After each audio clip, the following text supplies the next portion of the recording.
Key point 1. Decluttering your life to focus on only essential things increases your effectiveness. With the advent of technology, we can do many things simultaneously. However, this has led to people being constantly overwhelmed with information and task overload. Many individuals consider this to be stressful and search for alternative ways to use technology moderately and still achieve helpful results.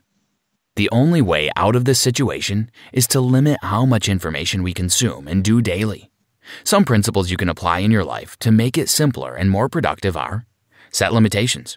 Create boundaries around the things you do to have time to focus on essential things.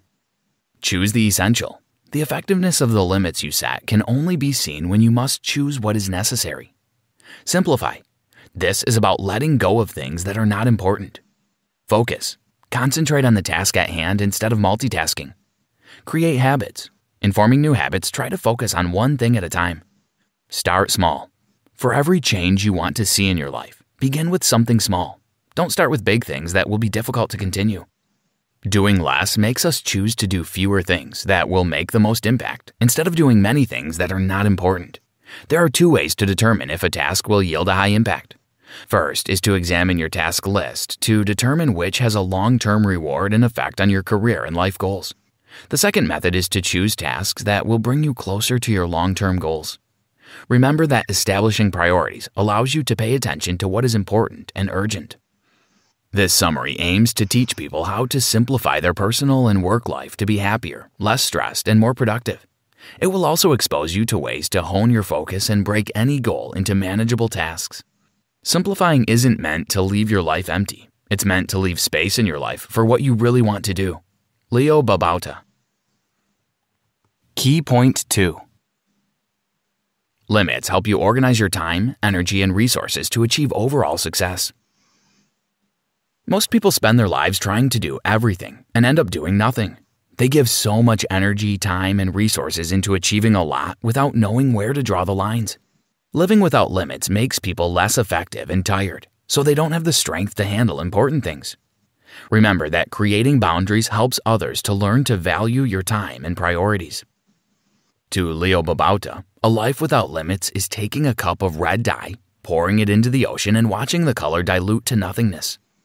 Limited focus is putting that same cup of dye or paint into a gallon of water and watching it make a significant effect. Some benefits to setting limits include better life management and reduction in stress levels, increased energy to focus on a few things, ability to focus on only what is essential, potential to be more effective, and ability to complete projects and goals. It is crucial to set boundaries in those overloaded areas of your life. You don't need to revamp every aspect of your life at once.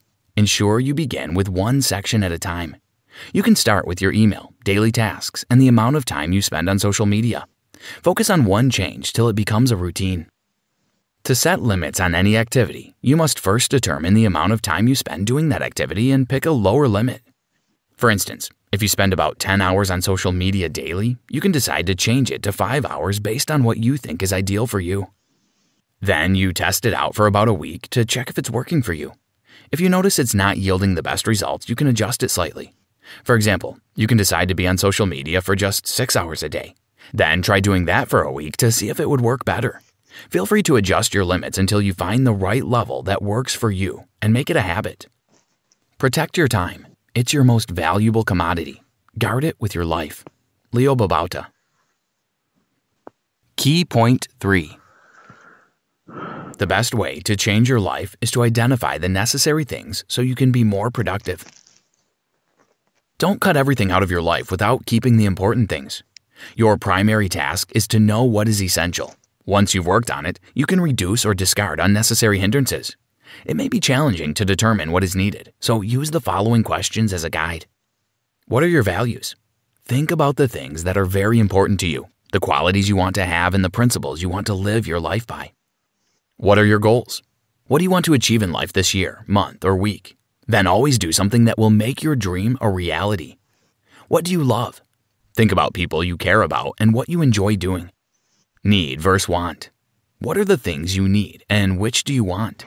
Identify your needs and eliminate most of your wants because they are usually not significant. Finding answers to the questions above will help you know the important things to focus on. After identifying your essentials, the next thing to do is to simplify your life. It means creating space in your life for what is needed. It is about eradicating unnecessary things. For instance, if you have a to-do list, try to arrange your tasks in order of priority. Next, choose the top 5 critical tasks and cross out the things that are not that crucial. Then you can delegate other tasks that others can do. You can also postpone any work you don't have to do immediately. Don't forget, your ability to say no to others is a commitment to sticking to what is worthwhile. One major thing you need to learn to have a simpler life is the importance of saying no. This ability is crucial, especially when people ask you to do something for them and know it is not vital. If you make saying no a practice, people will begin to respect your time because they have seen how much value you place on it. Once you know what's essential, you can reduce your projects, your tasks, your stream of incoming information, your commitments, your clutter. Leo Babautaby. Key point 4. Focus on less to master your skills and eliminate distractions. Many people have prioritized multitasking over single-tasking. They don't know that simultaneously doing many things makes us less efficient and prone to stress and mistakes. Remember, put up reminders on your wall, refrigerator, or anywhere in your room to keep your focus on the present. One way to do less is to single task. This method focuses on how to do this. When you wake up, determine your most important tasks for the day. Please focus on the first task and don't move to the next until you're done. When working on a task, ensure you let go of distractions like emails, cell phones, and social media. If other things arise while working, take note of them and continue. When an urgent interruption comes and you have to leave your task, ensure you know where you are on it. When you complete what you had to do, return to the task immediately and continue from where you stopped. Ensure you take deep breaths, stretch a little, and take short breaks. Another way to do less is to focus on the present, not the past or the future. The best way to do this is to practice. Here are some tips. Do just one thing at a time. Don't multitask. When you're eating, eat. Don't do other things while eating. Try to enjoy the food. Be aware. Be conscious of your thoughts. Be gentle. Don't get angry with yourself when you discover you're overthinking about the past or the future. Be aware of those thoughts and gently bring your mind back to the present. Exercise. Take time out to go for a walk, jog, or run. When you exercise, focus on what you are doing, your breathing, body, and movements. Have daily routines that will make you focus on the present. For example, it can be washing plates. Focusing on one thing can be pretty challenging, but it will eventually become a habit with constant practice. So keep practicing and don't give up. Key point 5. Create new habits to make long-lasting improvements in your life. Adopting many new habits at a time can be overwhelming and leads to little or no results. The best approach to developing new habits is to focus on one at a time. Babautaby recommends the Power of Less challenge. This is a 30-day task that can help you form a new habit.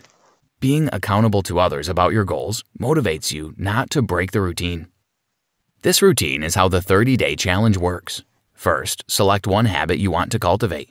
Then state your daily goal, the time you will perform the habit, the triggers, and to whom you will be accountable. Next, let many people know about the pattern you're trying to form. Then, ensure you give them a report on your daily progress. Finally, practice the habit consistently for a month to have a good result. The success of this 30-day challenge has ties to the following rules. Concentrate on one habit. Based on Babautaby's experience, there is a 100% failure rate when people try multiple routines at once, and a 50 to 80% success rate if they focus on one. Choose a straightforward goal. Start with something effortless. Don't go for complex goals. For instance, if you want to imbibe the habit of meditating, start with 10 minutes daily. Choose something measurable. You should be able to track your progress. For example, if you want to start exercising daily, set a specific number of minutes for it. You can decide to have 20 minutes of exercise daily. Be consistent. To be more successful at habit formation, ensure you do that thing at the same time daily. For instance, if the habit you want to create is reading, try to read by 4 p.m. every day. Don't do it before or after. Always keep a positive attitude. No matter the challenge you encounter, don't give up.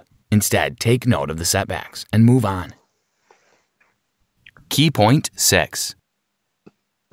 Going from simple to complex tasks requires consistency and hard work. The best way to achieve success in everything you want to accomplish in life is to start small. Most times, people are so passionate about making changes that they start with big ambitions. However, in a few weeks, the eagerness runs out, which sometimes leads to failure. A typical example is what happens to most of our New Year resolutions. We begin the year with a long list of what we want to accomplish, but the enthusiasm dies by the end of January. Remember, making little changes in an area of your life over time is more manageable than making significant changes all at once. There are a lot of reasons why it is good to start small. It narrows your focus. Trying to do a lot simultaneously reduces your effectiveness. It makes your strength and enthusiasm last longer. For instance, if you train yourself to walk for 15 minutes daily when you can walk for 30, you will become so used to walking for 15 minutes that you won't know when you start walking for 30. It is effortless to handle. Starting small is always more accessible. In the beginning, if you find it challenging to stick to the change you are trying to make, you might eventually fail. Success is unavoidable. Go for something so small that win is guaranteed. It is better to have a series of small achievements than a big failure. Always try to start small with everything. For example, if the change you want to make is daily exercise, you can start with 5 to 10 minutes a day instead of 40. If you want to be more productive, you can start by focusing on a single task for 15 to 30 minutes at a time. Gradual wins and the habit of starting small will reduce frustration and burnout and make you always feel comfortable. Did you know, according to the University of Scranton, a whopping 92% of people who set New Year's goals never actually achieve them? Conclusion. We are in a fast-paced world filled with people who can't seem to take breaks. The COVID-19 pandemic also transformed the course of life. Most people began to work from home, which gave room for overworking, burnout, and interruptions. Hence, the need to embark on the journey of simplifying your life and creating new habits that will increase your productivity and reduce your stress levels. As you take the step to declutter your life, there are times when you will feel like giving up. At this point, consider doing the following. When you don't feel like doing the goal for the day, like going out for a run, please don't waste time thinking about how difficult the goal is or how tired you are. Go ahead and do it. Stay accountable. When you have people you report to online or in person, you can stick to your goals. At least you won't want to give them bad reports. Squash negative thoughts and replace them with good ones. Be aware of what you think about and consciously meditate on the positive. For instance, instead of thinking that a goal is challenging, replace it with, I can do this. Think about the benefits. Let your thoughts always be on the impact the goal you want to achieve will have in your life. This thought process will prevent you from sticking to the negatives. Find like-minded friends. Look for people with similar goals and partner with them. These friends will increase your motivation. Reward yourself often whenever you accomplish a goal daily. It will help you to remain constantly motivated. Don't forget to do less and start small. Try this. Write out the list of what you want to accomplish today. Choose 3 items on the list that are very important to you. Then eliminate those that are not important. Finally, postpone essential things you don't need to do today or tomorrow.